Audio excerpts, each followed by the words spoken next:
श्री कीर्तन ग्रन्थ प्रकरण 17। महामती श्री प्राणनाथ जी भन्नुहुन्छ, हे ब्रह्म आत्माहरू हो, आत्माको रोग एकदमै दुःखदायी लागेको छ। यसलाई निको बनाउनका लागि कुनै औषधि र वैद्य मिल्दैन। यहाँसम्म कि पुरै 14 लोकमा यसको उपचार छैन। एक मात्र परमात्माको आत्मा यसको उपचार छ।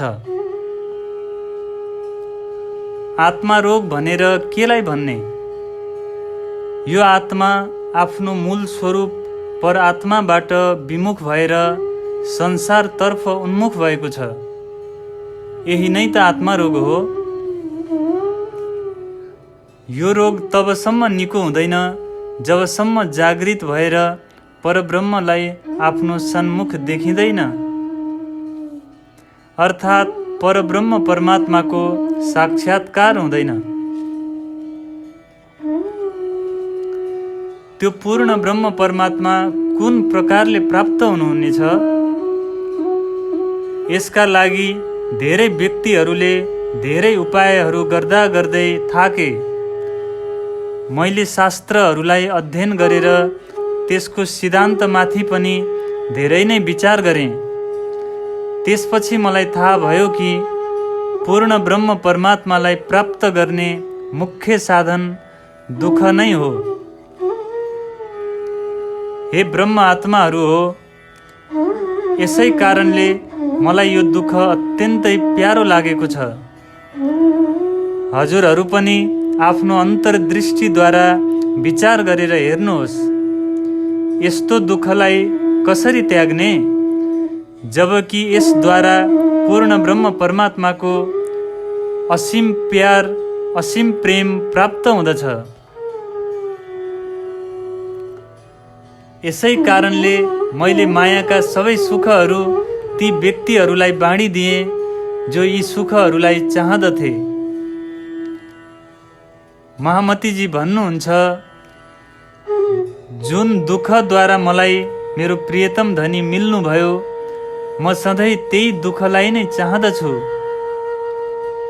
त्यसै कारणले मलाई त्यही दुःख नै प्रिय लाग्दछ जसद्वारा प्रियतम परमात्मासँग मिलन हुँदछ।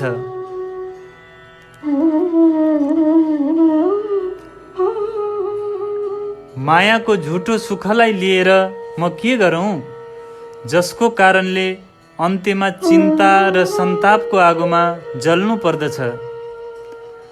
आजभन्दा पहिले पनि धेरै बुद्धिशाली सन्त महापुरुषहरू हुनु भइसक्यो।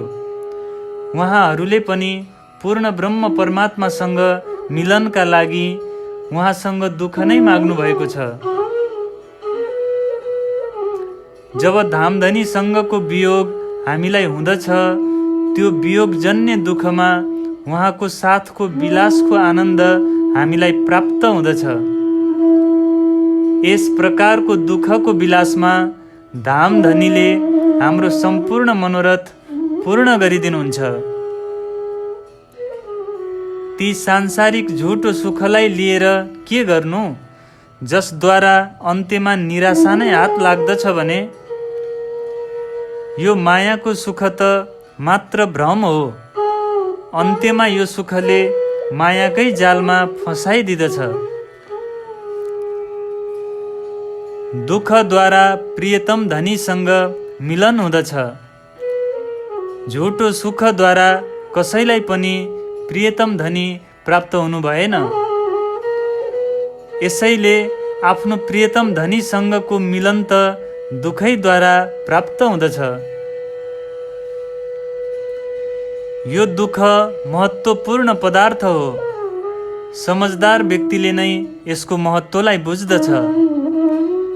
यसैले उसले संसारको झुटो सुखलाई छोडेर यथासम्भव दुःखलाई नै सहस्र स्वीकार गर्दछ। महामतीजी भन्नुहुन्छ, हे सुन्दर साथजी, रात दिन खाँदा पिउँदा उठ्दा बस्दा प्रियतम धनीको विरहको दुःखलाई नै अनुभव गर्नुहोस्। यस्तो गर्नाले नै धाम धनीको सानिध्यको सुख प्राप्त हुनेछ। संसारका यी दुःखहरूबाट कोही पनि नडराउनु है, किनकि यही दुःखलाई सहन गर्नाले नै धाम धनीको अखण्ड सुखको अनुभव हुनेछ। तर जो व्यक्ति संसारको मायावी सुखलाई नै चाहदछ, अन्ततः उनीहरूले दुःख नै भोग्नु पर्नेछ। करोडौं प्रयत्न गर्दा पनि दुःख बिना आत्मजागृति हुन सक्दैन। कि त धामधनीको कृपा हामीलाई हुनु पर्यो, अन्यथा दुःख सहन नगरिकन अज्ञान रूपी निद्राबाट जागृत हुन सकिँदैन। हामी ब्रह्म आत्माहरूका लागि खानु पिउनु तथा हाम्रो सम्पूर्ण आहार नै दुःख हो। संसारका मानिसहरूलाई यही दुःखले खान लाग्दछ। यसै कारणले पुरै संसार यो दुःखबाट भागिरहेको छ। दुःखबाट विरह उत्पन्न हुँदछ, विरहबाट प्रेम प्रकट हुँदछ। जब उत्कृष्ट प्रेम प्रकट हुँदछ तब त्यो अलौकिक प्रेमद्वारा नै निश्चित रूपले धामधनीसँग मिलन हुँदछ। दुःख नै हाम्रो शोभा हो, दुःख नै हाम्रो श्रृङ्गार हो। प्रियतम परमात्मासँग मिलनका लागि चाहिने सबै सामग्री दुःखको नै हो। यही दुःखले नै हामीलाई धामधनीसम्म पुर्याउँदछ। सुखद्वारा त धेरै नै अनर्थ हुँदछ। यसै कारणले सबै बुद्धिमान सन्त महात्माहरूले ज्ञानद्वारा जागृत भएर परमात्मासँग दुःख नै मागेका छन्, किनकि यही दुःखद्वारा नै प्रियतम धनीको विरह पैदा हुँदछ र संसारप्रति वैराग्य उत्पन्न हुँदछ। साधकहरूका लागि दुःख नै वस्त्र तथा आभूषण हो। दुःखद्वारा नै हाम्रो शरीर पनि निर्मल बन्दछ। जब जीवलाई दुःख प्यारो लाग्न थाल्नेछ तब मात्रै परमात्माप्रति साँचो प्रेम उत्पन्न हुनेछ। दुःखले नै चिन्ता र सन्ताप रूपी आगोलाई शान्त गरेर काम क्रोध लोभ जस्ता विकारहरूलाई नष्ट गरिदिदछ। दुःखले नै मायाको जरालाई काटिदिदछ, जसले गर्दा मायाका ती विकारहरू अधिक विस्तार हुन पाउँदैनन्।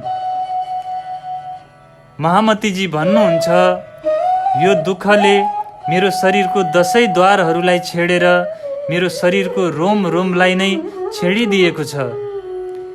यसैले नङदेखि लिएर शिरसम्म मलाई दुःख नै प्रिय लाग्दछ।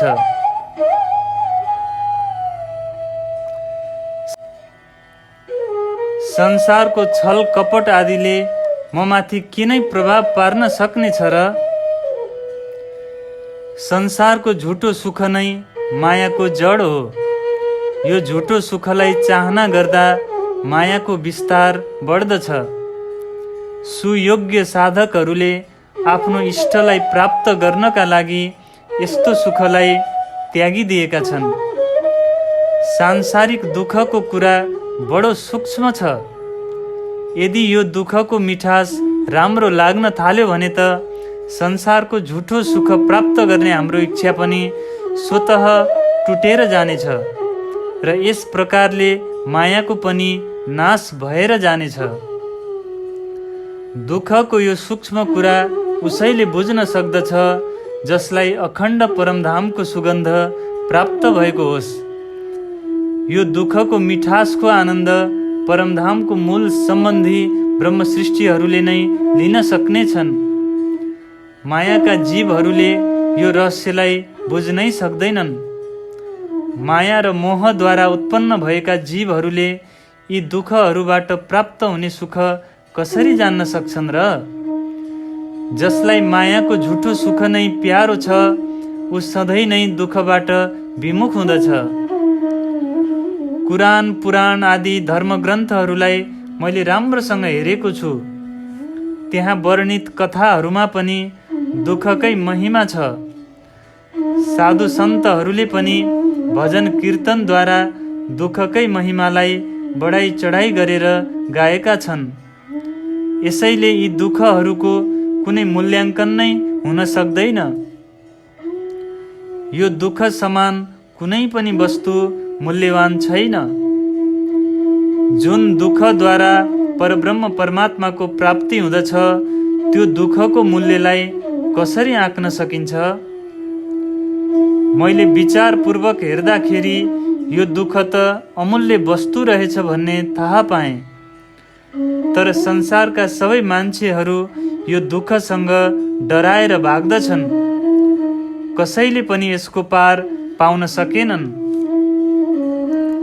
मैले पनि ती सांसारिक सुखहरूको चाहना राखेको थिएँ, तर धामधनीको ममाथि परम कृपा भयो, जसद्वारा मैले बारम्बार दुःखलाई स्वीकार गरेँ। अतः अब मलाई संसारको सुख विस्तुल्य लाग्न थालेको छ। वस्तुतः धामधनी जोसँग प्रसन्न हुनुहुँदछ उनीहरूलाई नै दुःख प्राप्त हुँदछ। अन्यथा यो संसारमा आफ्नो इच्छाले त कसैले पनि दुःखलाई स्वीकार गरेका छैनन्। दुःखले हामीलाई धामधनी प्रति दिवाना बनाइदिन्छ र संसारका सबै चतुर्याइहरूलाई नष्ट गरिदिन्छ। यसैले संसारका मानिसहरू यस प्रकारको दुःख चाहँदैनन्। सबैलाई संसारको सुख र चतुर्याइ नै राम्रो लाग्दछ।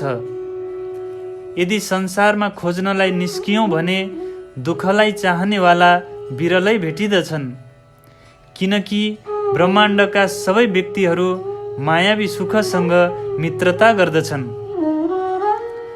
दुःखसँग प्रेम गर्नेवाला त एकाध साधु महात्माहरू मात्रै मिल्नुहुनेछ।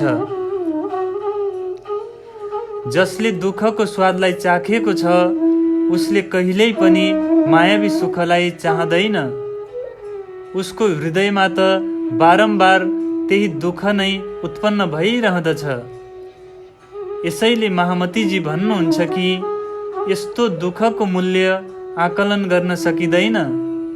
यसको बदलामा लाखौं पटक यो हाम्रो शिरलाई चढाए पनि यो दुःखको समान हुन सक्दैन।